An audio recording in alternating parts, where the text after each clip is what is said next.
Oi, pessoal, todos no GEPS. E a GEPS, tudo bem? Olha só, a gente está tendo um bocado de dúvida em relação a essa nova portaria, que é a 4645, que regula os procedimentos sobre pensão, né? Então, vamos lá, vamos esclarecer, especialmente em relação a pedido de processo de companheira, que é o que mais dá treta. Os processos estão igual bola de ping-pong, indo e voltando. Então, para evitar isso e facilitar a nossa vida e a vida aí das companheiras, vamos aprender a instruir o processo certo, aprender a exigir da interessada os documentos corretos, para eles virem uma vez só, tá bom? Então, olha só, eu vou pedir para vocês pegarem essa portaria 4645 de 24 de maio de 2022 e, em se tratando de companheira, que é o tema desse vídeo, eu vou pedir para vocês lerem com muito cuidado 3 artigos, que são o 5, o 7 e o 9. Muito bem. Por que tá dando tanta treta? Porque mudaram uma definição em relação à pensão, que é o que está falando o artigo 5º. O artigo 5º está proibindo a concessão simultânea de pensão para companheira e viúva ao mesmo tempo. Se é simultânea, ao mesmo tempo, né? Então, se não pode conceder pensão para viúva e para companheira ao mesmo tempo, a companheira que vier bater na nossa porta e pedir pensão, ela vai ter que provar que o falecido servidor não era casado antes. É por isso que mais pra frente a gente vai ver no artigo 7º as benditas das certidões, que ninguém tá entendendo por que elas existem. Então veja bem, no artigo 5º está falando assim: é vedada a concessão do benefício de pensão por morte de forma concomitante a cônjuge e companheiro ou companheira, sendo concedido o benefício ao cônjuge quando houver habilitação simultânea dos dois beneficiários. Então, bateram na nossa porta uma viúva e uma companheira. Quem vai receber a pensão? A viúva? Sempre não. Aí vem o parágrafo 1º do artigo 5º. Se tiver uma decisão judicial reconhecendo a união estável e a separação de fato, aí sim a companheira vai poder receber, mas só nesse caso. Em qualquer outro caso não vai rolar, tá? Então, acabou aquela história de viúva dividir pensão com a companheira, tá?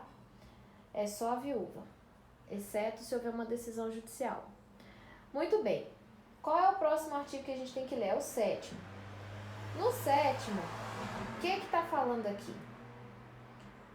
Tá falando como é que faz para instruir o processo em cada caso. Tá super bem organizado. Se vocês prestarem atenção, vocês vão ver que esse artigo 7º tá aqui para facilitar a nossa vida. É o checklist que a gente precisa para instruir o processo de pensão. Ó, tá dizendo assim, ó: os dependentes deverão apresentar requerimento de pensão nos moldes do anexo dessa portaria. Gente, ainda tem gente mandando processo para nós com requerimento antigo. Usem o novo, por favor. Tá? Ele tá lá no grupo do Teams, tá bom? E se numa hora não achar, porque a gente não conseguiu apagar os antigos lá, é só pedir pra Neide no Teams que ela manda na hora. Ela manda tudo que vocês precisarem. Olha só. Então, aqui no artigo 7º tá dizendo, ó, primeira coisa, o requerimento e o requerimento novo. Aí no inciso 1 tá dizendo documentos de apresentação comum para todos os dependentes. Então, ó, não importa quem seja, pode ser o filho, a esposa, companheira, pai, quem quer que seja que esteja pedindo pensão, tem que apresentar o que tá no inciso 1, que é o quê? Identidade, a certidão de óbito do servidor, o CPF, os dados bancários, lembrando que é sempre conta salário, declaração de acumulação de aposentadoria e pensão, também é uma coisa que muita gente ainda está esquecendo. Por favor, não esqueçam, tá? Tem que ter essa declaração. E se a pessoa acumular benefício, ela tem que mandar pra gente o contra-cheque do outro benefício que ela recebe, tá? Senão a gente não consegue implantar a pensão. Muito bem. Então, o que é que todo mundo tem que apresentar? 5 coisas. Independente do vínculo, 5 documentos vai ter. 6, né? O requerimento, a identidade, CPF, certidão de óbito, dados bancários, declaração de acumulação de benefício, de aposentadoria ou pensão. Aí no inciso 2, vai dizer que dependendo do caso, vai ter os documentos específicos. Aí tá lá, letra A, o cônjuge, B, se for filho, o que tem que apresentar. Aí o bicho pega onde? Na letra C, se for companheiro ou companheiro. Por que tá pegando aqui? Lembra que a gente falou lá em cima que viúva não divide pensão mais com companheira? Pois então, se eu sou companheira, Deus me livre, e eu quero receber minha pensão, eu vou ter que provar que o bofe não era casado antes. Então, dependendo do meu estado civil, eu vou usar um documento ou outro, tanto o meu estado civil quanto o do falecido. Então veja bem, se eu sou solteira, né, e tinha uma união estável com o servidor, eu vou provar que eu sou solteira como? Com a minha certidão de nascimento, emitida depois do óbito do servidor. Olha só, tudo que a gente falar aqui nessa letra C, aliás, todas as certidões que a gente falar aqui agora, a partir da entrada em vigor dessa portaria, tem que ser emitida após o óbito do servidor. Não venha apresentando, né, o interessado não vem apresentando para nós certidão antiga ou emitida há 5 anos, como era antes. Não, agora é a partir da data do óbito. Por quê? É com a data do óbito do servidor que a gente vai ver como é que tá a situação de cada um. Então tá. Então, ó, sou companheira e eu sou solteira. Eu vou provar que eu sou solteira como? Com a minha certidão de nascimento emitida após o óbito dele, do servidor. Se o servidor era solteiro também, não adianta eu falar, não, ele era solteiro. Vai que aparece uma viúva aí querendo pensão. Eu vou provar que ele era solteiro, mostrando uma certidão de nascimento dele emitida após o óbito dele, tá? Então, se for solteiro, a gente comprova o estado civil com a certidão de nascimento. Ótimo. Se for viúvo, se eu for viúva ou se o servidor do IBAMA era viúvo, né, foi casado com outra pessoa e essa pessoa morreu, eu vou provar isso com a certidão de casamento com efeitos civis emitida após o óbito do servidor, com a averbação da separação judicial ou do divórcio, entendeu? Ou com a certidão de óbito quando um ou ambos forem viúvos. Então, olha só, se a pessoa era solteira, aqui eu tô falando do vivo e do morto, tanto da interessada na pensão quanto no servidor que faleceu. Se ele era solteiro, tem que comprovar com certidão de nascimento. Se ele era viúvo, tem que comprovar que ele era viúvo como? Com a certidão de casamento, com a averbação do óbito da esposa. Por quê? Porque eu preciso mostrar que ela tá morta, que ela não vai bater na porta do EAGEP pedindo pensão. Porque não pode, 2 ao mesmo tempo. Entendeu? Muito bem. Então, comprovada, por isso que tem que comprovar o estado civil de cada um, tá bom? Repetindo uma última vez, sempre a certidão de nascimento, a certidão de casamento, a certidão de divórcio emitida após o óbito do servidor, tá? Então, muito provavelmente, a pessoa vai bater na porta aí pedindo pensão, ela não vai ter esses documentos em mãos, porque ninguém sabe dessa lei. Então, vocês vão explicar, aí a pessoa vai embora, entendeu? Vai providenciar isso e vai voltar com tudo na mão, tudo bonitinho. Vocês vão mandar pra gente quando? Quando tiver tudo pronto. Ótimo. Por último, o artigo 9º. O que é que diz o artigo 9º? O artigo 9º diz como é que a companheira vai rebolar para ela comprovar que o lance era sério. Porque não adianta chegar falando, eu sou a companheira dele, tá aqui um monte de selfie, tá aqui print de WhatsApp, nudes, tá aqui Facebook, mostrando que é relacionamento sério. Não, gente, pelo amor de Deus.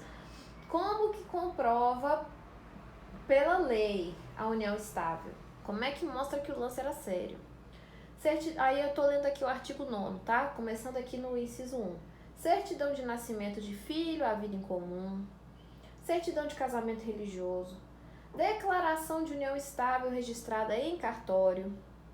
Tem gente que apresenta essa escritura pós-mortem. Então, o servidor não tá lá para assinar. Só que ela fala isso no cartório, vai testemunha e tudo mais. Ok, pode mandar. Só que as outras duas, a outra prova tem que ser muito boa. E assim, uma coisa muito importante, aonde que tá falando aqui? Que a análise de, olha só, no artigo 8º tá falando que o RH, no caso vai ser o SEBAP, ele vai promover a análise do caso concreto. Então, cada caso é um caso. E sempre que a gente achar que precisa de outra prova, a gente vai pedir. Por isso, sempre falem, olha, são no mínimo 2 provas. Para evitar a canseira, fala para a pessoa botar o máximo de coisa que ela puder. Entendeu? Mas não coisa nada a ver, né? Coisa que entre aqui no que a gente está falando. Então, por exemplo, se a pessoa mostra uma escritura de união estável pós-mortem e uma outra comprovação que a gente considere fraca, não vai rolar, sabe? Porque tem provas que são mais fortes e tem provas que são mais fracas. Por exemplo, vamos seguir na leitura que eu vou mostrar. Sentença judicial de reconhecimento de união estável, declaração de imposto de renda do servidor e que conste interessado como seu dependente. É uma excelente prova. Por quê? Porque é uma prova recente, claro que a gente está falando aqui de imposto de renda não de 1000 anos atrás, mas na frente a gente vai ver que tem que ter não mais do que 24 meses, tá? Cada documento aqui. Então, o servidor bota a pessoa como dependente do imposto de renda, é uma mega prova. Prova de residência no mesmo domicílio, também é uma excelente prova. Agora, por favor, como é que... Entendam e expliquem para a interessada como é que ela comprova que é o mesmo domicílio. Tem que ter 2 contas. 2 contas, uma conta no nome dela e uma conta no nome do bofe. Então são 2 contas recentes informando o mesmo endereço. Porque a gente vive recebendo aí uma conta da TIM do servidor, no nome do servidor. Beleza, a gente sabe que ele mora nesse lugar. Mas e você, titia? Qual é o seu endereço? Aí ela manda uma conta da Magazine Luiza informando outro endereço? Ou então ela manda só uma conta no nome dela? Entendeu? Não. A gente comprova a residência no mesmo domicílio, mostrando que os dois pagaram uma conta recente, uma conta que chegou no mesmo endereço. Tá. Registro em associação de qualquer natureza, no qual conste o nome do interessado como dependente do servidor. Não é uma que a gente costuma receber muito, então às vezes a pessoa é associada num clube e bota a pessoa como dependente. A apólice de seguro de vida, na qual conste o servidor como titular do seguro e a pessoa interessada como beneficiária, ok. Ficha de tratamento em instituição de assistência médica, da qual conste o servidor como responsável. Escritura de compra e venda de imóvel pelo servidor em nome do dependente, disposições testamentárias, declaração especial feita perante tabelião, prova de encargos domésticos evidentes e existência de sociedade ou comunhão dos atos da vida civil, procuração ou fiança reciprocamente outorgada, conta bancária conjunta. Essa eu vi só uma vez na vida, eu acho. É raro achar alguém querendo fazer conta conjunta. É uma excelente prova. Anotação constante de ficha ou livro de registro de empregados, essa eu nunca vi. Quaisquer outros que possam levar à comprovação do fato ou da situação. Veja bem, tem aqui quando fala de instituição de assistência médica, aqui está falando ficha de tratamento, mas uma outra prova muito boa é a dependência em plano de saúde, tá?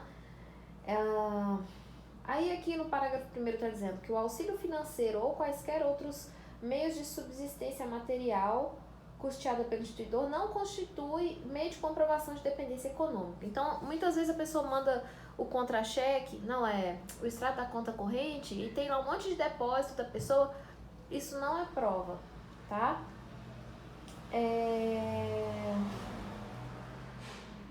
Caso não esteja caracterizada, aqui eu estou lendo o parágrafo 3º, tá? Do artigo 9º, que é o último.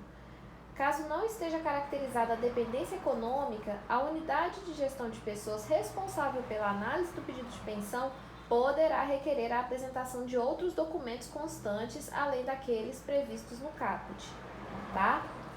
Então, vocês podem ajudar a gente olhando o que a pessoa está apresentando aí para comprovar, tá bom? Agora bastam 2 provas, tá? Aqui tá falando no mínimo 2, antes era no mínimo 3, tá? Mas se não for prova robusta, a gente não vai conceder, tá bom? Então, assim, prestem atenção, por favor. Sim, é uma questão interessante. Filho à vida em comum. Vai que a pessoa mostra uma certidão de nascimento de um filho que hoje tem 24 anos de idade. Não é uma prova, como a gente está vendo aqui no parágrafo 2º, que a prova não pode ser produzida há mais de 24 meses. Então, se o menino tem 24 anos, já passaram 22 anos, né, dessa prova.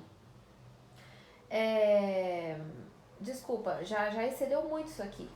Então, a existência de filho em comum, a gente teve um caso semana passada que assim, ajudou a comprovar com o restante que tinha, entendeu? Se fosse só o filho em comum, porque já é um menino de mais de 20 anos de idade, se fosse só isso e alguma outra coisa, não ia rolar. Agora, tudo que tinha, né, mas esse filho, embora de 20 e tantos anos de idade, foi o que faltava, entendeu? Então, tem comprovação aqui que é igual ao queijo gorgonzola. É bom, mas depende do que ele está acompanhando, né? Depende do que ele tá, se ele tá deixando mais robusta, juntando com outras peças, entendeu? Uma coisa sozinha talvez não comprove, mas ela junto com outras, tá? Então, uma coisa interessante, uma coisa boa que o EAGEP pode fazer é ler isso aqui, mostrar isso aqui para interessado em receber pensão. Você fala, olha, tem filho em comum, tem conta bancária conjunta, cadê sua comprovação do mesmo endereço? Entendeu? Vê as certidões, se for companheira, as certidões comprovando o estado civil, tá tudo emitido após o óbito do servidor? Ótimo. Se ela estiver mostrando uma certidão de nascimento dela emitida 3 anos atrás, não resolve, tem que ser depois do óbito, entendeu? Então são esses aspectos que precisam ser observados, tá bom? Aí, qualquer dúvida que vocês tiverem, em caso de companheiro ou algum outro, aí se vocês quiserem deixar escrito aqui no comentário ou no grupo dos Nugebs, o ideal seria deixar tudo num lugar só, né? Pra todo mundo conseguir ver. Acho que o melhor lugar é aqui no vídeo. Aí vocês botam, tá bom? Falou, obrigada!